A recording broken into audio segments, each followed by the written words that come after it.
So I'm falling on my back, which I'm not supposed to be. I'm supposed to be falling on my back. All the strings got tangled up, so I'm literally, I feel like I'm gonna pass out because I'm going in circles like this. Like, I'm falling so fast. Had to land on the highway with cars. Had to. Nothing else I can do. I can't make any turns. I'm too close to the ground. You have to keep your strings here at around 300 feet. There's not enough air under you. You've got to do physics. There's not enough air under you to make any turns. All I really felt, my head hit first. So all I really felt was boom on this side of my helmet. Hey guys, welcome back to my channel. Today I'm going to be telling you stories of near-death travel experiences I've had across the world. I know I haven't posted well, 2 videos ago was kind of a travel vlog, but I haven't posted any travel vlogs. I told you guys previously that I like to leave places before I post the content, you know, because of stalkers. So the place I'm in right now, I don't want to post where I am until I leave, if that makes sense. So when I leave this place, I will post the travel content from here. So stay tuned. Will be very soon, like in a few days. I'll have exciting travel videos for you guys. I'm planning. But yeah, it's not easy. I'm doing a lot of planning right now. Like I'm planning out my next 20 countries. And what I used to do is I used to kind of just go to the next country, just go to the next country and figure it out. Go to the next country and figure it out. Go to the next country and figure it out. Now what I'm doing to work on my challenge to visit every country in the world, if you don't know, I'm on a mission to visit every country in the world. What I do now instead is I try to plan my next 20 new countries and get everything booked, get all the hotels booked, all the flights, the whole, what I'm doing in those countries, get my visas, and then go conquer those 20 countries at a time. And I'm doing that right now. And it's very difficult. I'm working on Africa. So I'm planning out like traveling these 20 African countries. But it's difficult to get the visas. I'm getting them all at once. Oh, I'm trying to cross my legs. To get the visas, to book the excursions, to book I have also purchased security guards in some of these countries, and flights and hotels and transportation. So that's why you've seen a lot of me talking recently. I'm gearing up. I'm not the same traveler I was, where I used to literally just wake up and then just choose where I'm going. I'm planning things out more. I'm being more strategic. And let me tell you something, it ain't cheap. I've been to 125 countries. I have 70 left, and it is not cheap to visit every country in the world. Oh my gosh, especially the more rogue you get. When you're traveling Italy and France and Germany and Paris, it's easy. When you start to get to Iraq and Chad and Somalia and Nigeria and Benin and all this, and you're by yourself and you have to purchase security, you have to purchase visas, you have to purchase hotels that aren't on, you know, like and excursions. And I've been planning Chad right now. I'm so excited to go there, the country in Africa, and whew, it's expensive. Oh my gosh. So if you want to support my travels, if you want to support my journey to visit every country in the world by myself, I would love to have your support. Down below you can purchase something on my website. What a lot of people are doing, they're signing up for my Postcard Program. So it's where I send you postcards. So you can sign up to support me, and in exchange I will send you 25 postcards from around the world. And so if you want to sign up for my Postcard Program, that it's a huge help to me. It's a huge support. It's something really easy for me to do, and connect with you guys, and a way for you guys who would like to support me. It's $25, and I'll send you 25 postcards from around the world. So if you would like to support, I'll put that link down below. Also, yesterday I made a video about yesterday I made a video about tell me about working out. I've been taking health and fitness so seriously recently, and I've been seeing my body transform, and I've been seeing how much energy I have, and I feel great, and I feel like I'm in the best shape I've ever been in. And so I launched yesterday like my 21-day detox, so you can also get that to support me down below. It's a PDF, and it's got like checklist in it for you to check off each day that you've done everything I'm telling you to do, and how to like detox your body so you can start losing weight and living healthier and getting rid of belly fat. Show you, because yeah, and I've never been to a gym, so, and I'm telling you, just 3-4 months ago my belly didn't look this way. Anyways, yeah, you can also get that to support. But also, I got so many emails in yesterday's video saying, Maryjane, I saw your video about this, but I saw that in your challenge you recommended a lot of salmon, and I don't like salmon, I'm allergic to salmon. What can I eat instead? Or people saying, I have this job in the day, I have this job at night, how can I fast? How can I do a 16/8 fast? Is there any kind of sweets I can eat? Is this bad? Is this good? Is this okay? Is this not okay? And I was like, you know what?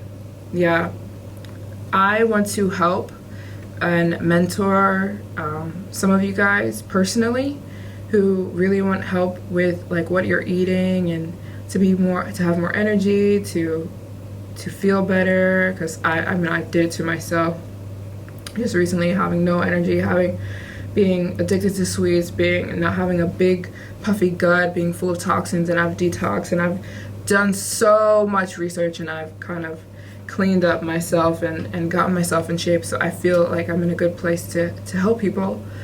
So I just put on my website, I'm going to train personally, I think 10 of you guys.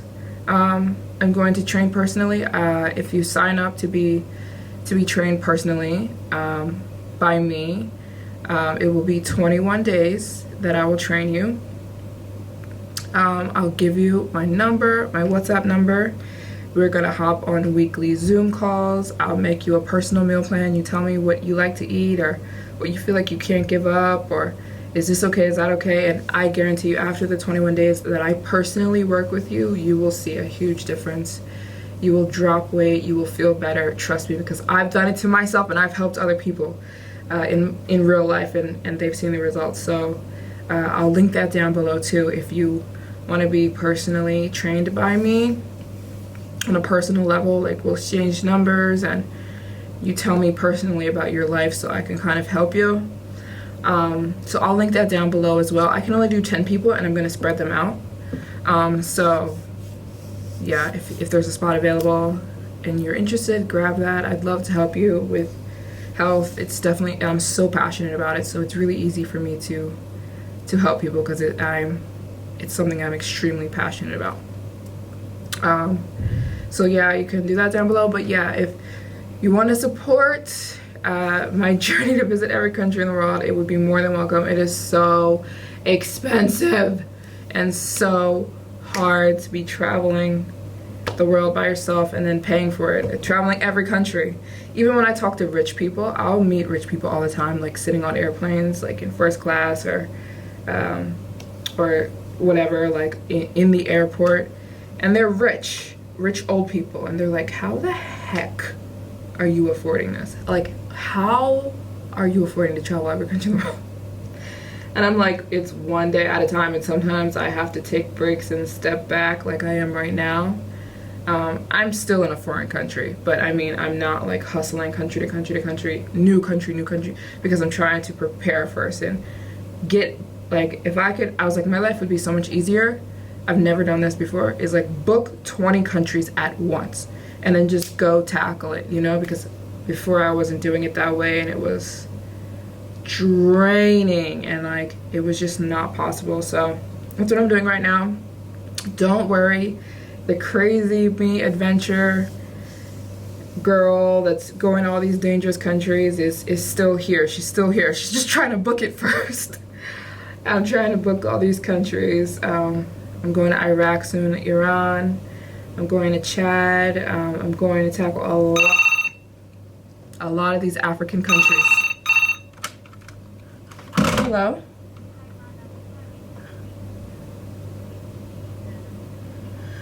Can I just have some water and towels again? Water and new towels. Perfect. Thank you so much. But anyways, yeah, so that's what I've been doing. I've been getting some comments like, Maryjane, where are the adventure videos? Where is the girl who went to Afghanistan? He's making all these videos. By the way, I'll link them down below if you want to watch my crazy adventures across Afghanistan. I mean, I knew it wasn't going to be cheap. It's not cheap and it's not easy. So if you'd love to support, then I think signing up, the best way you can support is watching my videos, but also joining my Postcard Program, because it's really simple for me. Or you can purchase my 21-day detox, anything on my website. 21-day detox. It's a PDF that you download and you keep it on your phone, and also you can print it out. I give you instructions what to do for 21 days, what you shouldn't eat, what you have to avoid, what supplements I take that help me, how I eat, how many, I don't count calories and I explain why in there, but what to break your fast with, how to fast, how I do a 16-8 fast or an 8-16, and then yeah, it's just all that information. And so yeah, that's what's been going on. That's why you're getting a lot of talking videos, but not forever. I am preparing some great travels coming soon. It's just heavy. It's just heavy. It's difficult. So anyways, I'm going to be talking about in this video the near-death experiences. People always ask me this question in real life. Skydiving accident. This was a serious one. So for you guys who don't know, I am a skydiver professionally. I got my license in 2020 to become a skydiver. I did Tandem, which is where you're attached to somebody, you know? You're hooked onto somebody and then they jump out of a plane, a tourist attraction, and it did nothing for me. I hated it. It was uncomfortable and it just felt stupid to me. I felt like a kangaroo. It was not enjoyable at all. And yeah, it just felt stupid to me. Like, why am I attached to somebody? I want to jump out of the plane by myself. Some people say to me, when they see me, they're like, a skydiver, they're like, oh, I did that before. I'm like, you got your skydive license? They're like, no, I did Tandem. Like a tourist attraction. I was like, oh, it's totally different. The tourist attraction, skydiving, like where you're attached to somebody, feels like a roller coaster. It's like you're being held in something. It's like a ride, almost. You don't have to do anything but lay there flaccid. Being a skydiver is completely different. You have to jump and jump and jump and jump until you do it perfect, and then you have to qualify for a license. Once you do it perfect, you have to land perfect. You have to look at the ground and make sure, you know, like, you gotta know at 1,000 feet you have to be this adjacent to the landing zone, and then 600 feet you have to make your first turn, and then you gotta look at which way the wind is blowing. You have to land against the wind, and then you have to make sure you're in line with the other skydivers, you don't crash. Like, it's like a whole sport. It's very intense. Just the act of throwing yourself out of a plane is very different than being attached to somebody.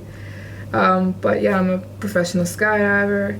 It's when I just signed up to skydive in Egypt. I can't wait. I'm going to jump over the pyramids in November, but I had to have my B license, which I have now, to do that. So I'm so excited, and it's a boogie, meaning we jump out of a military plane. So anyways, yeah, I was skydiving, and I was going through an argument with my man, and we had been arguing for like 2 weeks, and I was devastated. I was like, really sad for 2 weeks arguing with him. And it seems so stupid now when we look back at like what you were arguing about and the whole situation. But I was devastated. And when I feel that way, I have to go do something dramatic. So like for me to relieve stress, I wanted to go skydive. So I remember I was like, we were arguing. I was like, I'm done with this dude, man. I'm done. I was like, let me go skydive. And I wasn't done with him. I'm just so dramatic. And so I go to the drop zone in Dubai, and I'm like, put me down for how many times they ask you how many times you want to jump today. I'm like, put me down for 5 jumps. They're like, okay, we'll put you on schedule. And I didn't check the weather that day, and I didn't pay attention to the fact that there's this thing called student hold. So if you show up, this is for professional skydivers, by the way. There's this thing called student hold where it's like, you'll literally see student hold on the front of the skydive drop zone, and it means the wind is too strong. So if you have anything below 100 jumps, do not jump. So I didn't have 100 jumps yet at this point.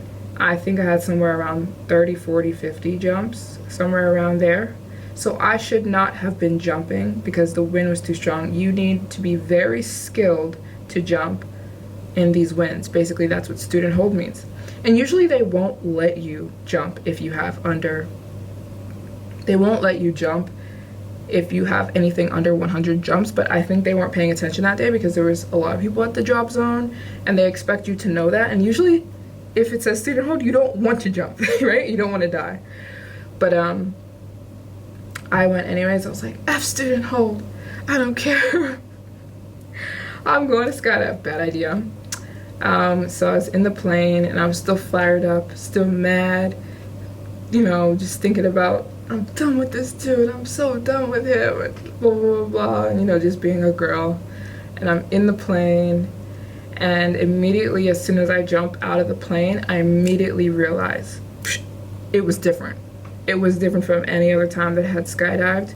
The wind was different. I felt different. I was falling a lot faster. I couldn't control myself like normal. My body was I'm usually people call me like the ballerina because I'm so graceful in the sky and so relaxed, where you don't understand how hard it is to skydive. To control your body when you're falling, your body just wants to be like falling all over the place, you know? It takes so much training and so much control. Like, it looks easy, but you don't understand how hard it is to control your body, control your arms, control your legs while you're falling because you just jumped out of a moving plane. The plane is still moving, by the way. You jump out of it. So it took me a long time to get to that place. This was after that. I couldn't control my body. I was on my back a lot of the time. I was falling on my back, which is bad. You are not supposed to fall on your back, because how are you going to pull your parachute? You have to be on your belly before you pull the parachute out. And I couldn't get off my back. I was trying to flip over and I couldn't. The wind was so strong. I had to end up pulling. I had to pull my altimeter. We have an altimeter here. I think I have it with me. This is my skydive helmet. Just wanted to show you. But this is my altimeter. People always ask, how do you know what to do while you're skydiving? This bad boy, it tells you, you have it here on your wrist, and it will tell you how many feet you are in the air. So when we jump out of the plane, it will I jump at 15,000 feet, so it will read 15,000 feet. I know when to pull my parachute. I pull at 4,000. So when this thing reads I'm 4,000 feet, that's when I pull the parachute, and I have to pull because you need enough time to slow your body down so you don't hit the ground and die. You have to pull at 4,000 feet or at least 3,000 feet. And I couldn't pull because I'm flying on my back and I can't flip my body over. I'm trying, but the wind is just like something I've never experienced before. Of course, a more skilled skydiver, it'd be not a problem. But you know, I'm still in my beginning stages of being a skydiver. when you have around 1,000 jumps, that's when you're considered pro.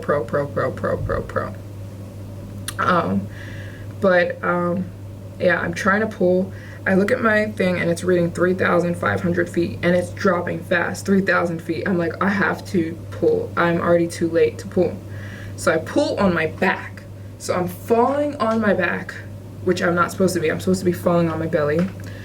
I kind of keep my back as straight as I can, and I pull the parachute out, and it flies out and slams me on my front. And I look up and my parachute's tangled. So that is also very bad, and that will happen if you don't have a stable pull. Before you pull your parachute out, you must be stable. You must be in this position on your front. You take one arm, not both.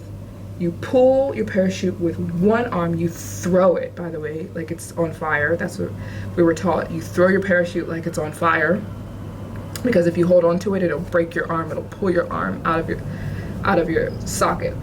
So you gotta throw it because you're falling, right? So that thing becomes heavy, right? So I already pulled my back, so it made me have an unstable pull, and the strings are all tangled. So I'm falling. I'm not even gliding at this point. Once your parachute pulls, you kind of get hoisted up and you have this calm float, right? That's what happens after you pull your parachute out. When I pulled my parachute out, because I was on my back, all the strings got tangled up.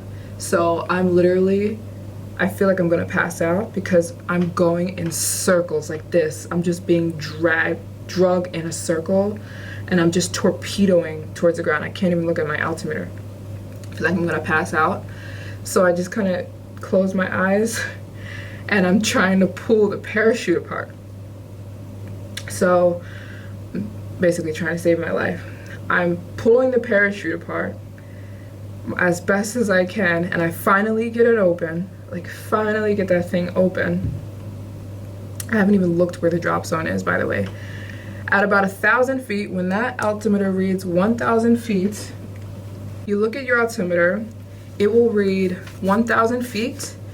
At 1,000 feet, there's an arrow at the drop zone. You've got to be adjacent to whatever direction the arrow is pointing. So if the arrow is pointing left, you've got to be adjacent to the left side of that arrow. If the arrow is pointing right, because it's pointing to which way the wind is blowing.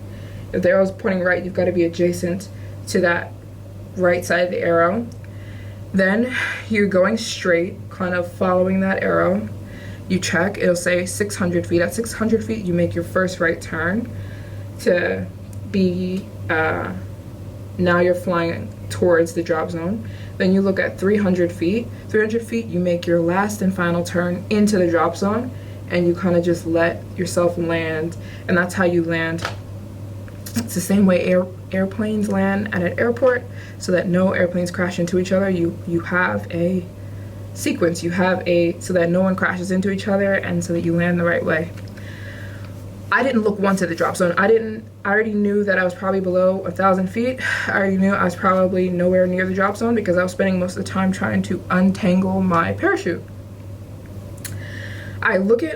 Finally, when I get the thing untangled, I look and it says I'm at 500 feet. I didn't make any landing patterns. I didn't make any turns. I didn't do anything, and I knew the people at the drop zone were probably looking at me like, what's going on with her? What's going on? So in my head, I can't even control my parachute. I can't make a right turn. Also, you're supposed to do checks, by the way. As soon as you pull your parachute out, you're supposed to make checks. You're supposed to look up and make sure there's no holes. You're supposed to do a full right turn. You're supposed to do a full left turn, and you're supposed to check and do a hold to check, make sure the parachute is flyable. None of this was happening. I didn't do anything, and I'm at 500 feet above the ground. And I'm going fast. Like, I'm falling so fast. Because the wind was so strong, I didn't know what to do. I had no idea. Do I make a right turn? Do I make a left turn? Do I try and look for the drop zone? Do I turn it all? Because at 300 feet, you cannot make any more turns. At 300 feet, you're too close to the ground. If you pull anything, you're going to cause your parachute to do this. and plummet you to the ground because there's not enough wind under your parachute at 300 feet to make any more turns. So I'm thinking at 500 feet, I can't make a turn, and where would I even be going? I don't have enough ground under me to make any turns, so I just have to let this thing land wherever it's going. The good thing about Dubai is it's so cool when you jump out of a plane in Dubai because all you see is sand and camels. You literally see camels just walking around and you see sand. So there are houses and lines and stuff, but I wasn't near. I was like, thank you, Jesus, I'm not on the highway. Because let me tell you something, this is the scary part about skydiving. If I had checked and I was at 500 feet and I was on above the highway, I would have had to land on the highway. I would have had to land on the highway with cars. I had to. Nothing else I can do. I can't make any turns. I'm too close to the ground. You have to keep your strings here at around 300 feet. There's not enough air under you. You've got to know physics. There's not enough air under you to make any turns. If you make a turn, you're gonna turn and plummet towards the ground. So I was like, I'm gonna have to die. So I just put my hands up and I don't do anything. I froze in fear, and I just didn't do anything. And which was also a bad idea. They all sat me down, my skydive instructors, after this happened, and they told me everything I could have done to fix it. So I now know. But, and I obviously didn't die because I'm here telling you the story. But I hit the ground so hard.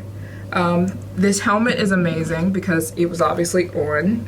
So what ended up happening was I hit the ground very hard, and I fell into a tree, which kind of broke my fall. But I did hit the ground hard, and it all kind of hit me here because of my helmet, caused me not to break my neck. So all I really felt, my head hit first.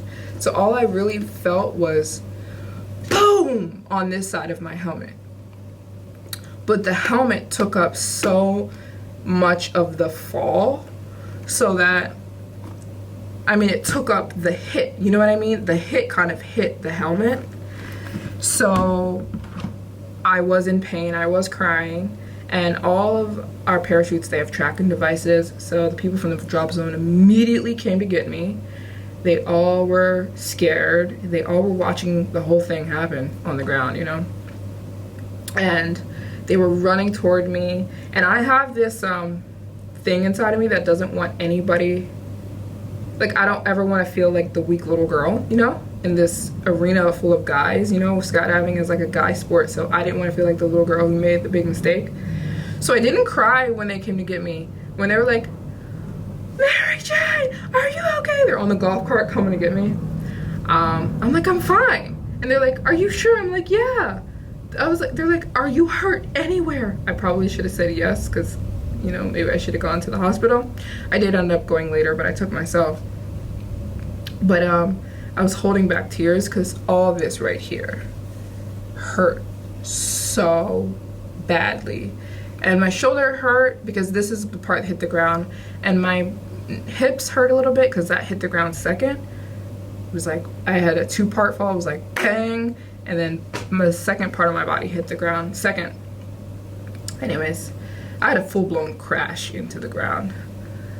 So I had just immediately went home, and home I went to the, you know, the place I was staying in Dubai, and at night I couldn't sleep because I was in so much pain, and I couldn't do this. I couldn't turn left. I couldn't turn my head this way, and this became a giant swollen, like this whole part of my neck was out here, and my whole jaw was sitting out. Like this whole part of my jaw was out to here, like a giant bubble, and I couldn't move. So I ended up taking myself to the hospital because I thought I broke my collarbone. And they did x-rays, and they're like, you're totally fine, you just banged up. And I was like, that's nothing but God, because I literally crashed into the ground. I literally crashed jumping out of a plane into the ground. And I was like, that was so stupid of me, because I literally did that because I was mad at my man. Like, and we were in an argument, and I was like, screw him. I'm done with him. And I don't know. It was kind of like I don't know. I was trying to escape, or I don't know what I was doing. I was acting crazy. I should have never went to the drop zone angry, stressed, and I should have never jumped on student hold when the wind is too strong, you know. But I know what to do now to save myself. I made 60 mistakes.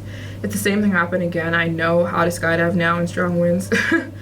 So it'd be cool. I would know exactly what to do, and I know how to flip over. I actually jumped so many more times after that incident, and I purposely put myself on my back so I know how to flip over now. So now I know how to be on my back and flip over 100%. I'm cool, so I don't have to keep falling so long on my back, and all that's clean. At that moment that I saw my altimeter say 500 feet, which is really close to the ground.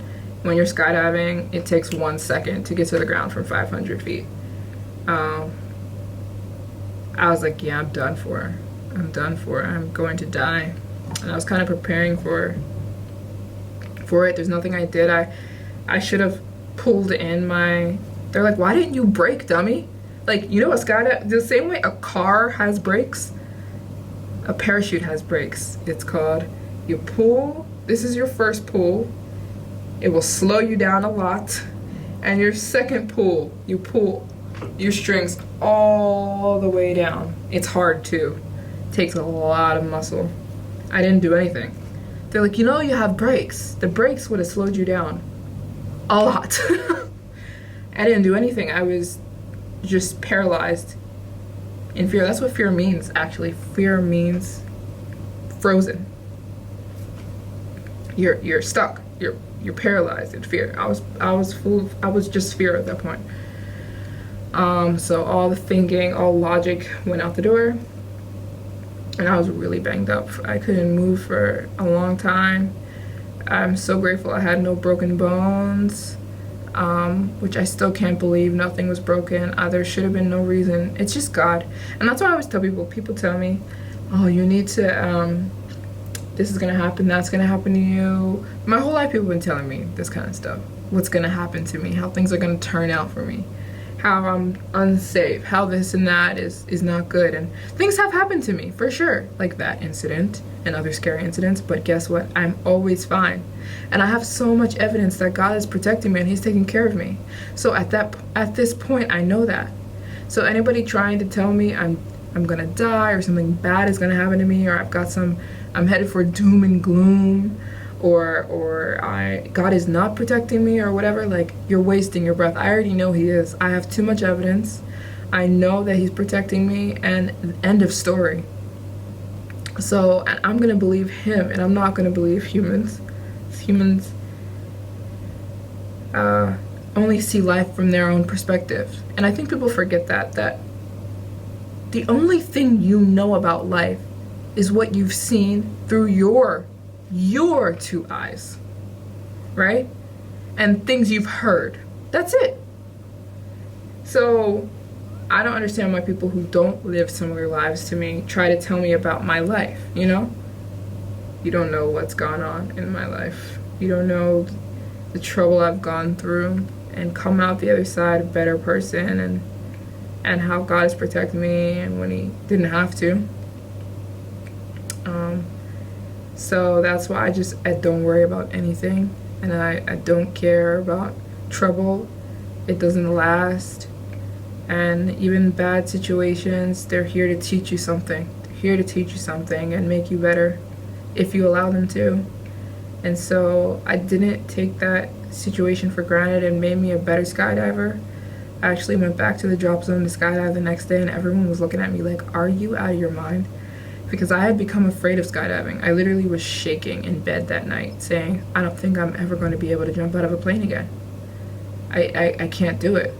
And because I was afraid, I went to skydive the next day because I said, I'm not becoming afraid of this thing that literally fills my heart with so much joy. And skydiving is really simple. It's a really simple gig. It's really safe if you're calm. The whole key to skydiving, the greatest skydive teacher I ever had said, Maryjane, there's two ways you could go about this. And this turned out to be like a life lesson for me. Okay, catch this if you want to get a great life lesson. He said there's two ways you can go about skydiving. You could sit in the plane like, and you could jump out of the plane and let the wind throw you around and let it crash you all over the place and let it slam you into the ground, and you could freak out and you could just be like, this crazy, you know, being thrown around in the air like a leaf. He said, or you could breathe and you control the dance. You're leading the dance. You are the one in control, and you make the experience match you and match your energy. And I was like, when he told me that, I became the best skydiver. Just skydiving so peacefully, landing so peacefully, keeping calm and collected. Because I was like, wait, I'm controlling this dance. It's not controlling me. So now, when I jump out of the plane, I'm leading this dance. The dance is not leading me. I'm like, the wind, the air, the plane, landing, everything is gonna have to match me. It's gonna have to meet me where I'm at. So now I jump out of the plane completely calm. When I'm gliding, I'm calm. And it's almost like the wind is calm too when you're that way. It's like, and I feel like that's a metaphor for life. Like, no, I'm leading this dance. And you could throw whatever you want at me. You could throw a storm, you could throw strong winds. And the problem was, on that day, I had that terrible landing because I completely lost control and I just let the circumstance beat me up. But if I had just took a deep breath, I said, no, I'm leading this dance. I'm leading this dance. And it's a waltz. We're not, this is not a tango. This is not breakdancing. This is a slow waltz. I would have been completely fine. And that's every way I jump now. That's how I jump out of planes now. And I'm so calm when I'm in the sky, and it's such peace, and I'm gliding, and I'm really chill, and I'm breathing.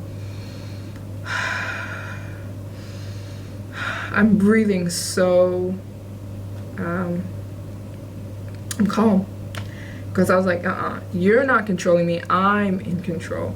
I'm in control. This is my mind. This is my body. And I was like, yo, I use that for my life. I use that for my life. I'm like, I don't let anything on the outside control me. Anything. Even the whole situation of me being angry that day at my man and my boyfriend. It was completely me. Looking back, it was me acting up 100% and being immature and being stupid and being out of control, and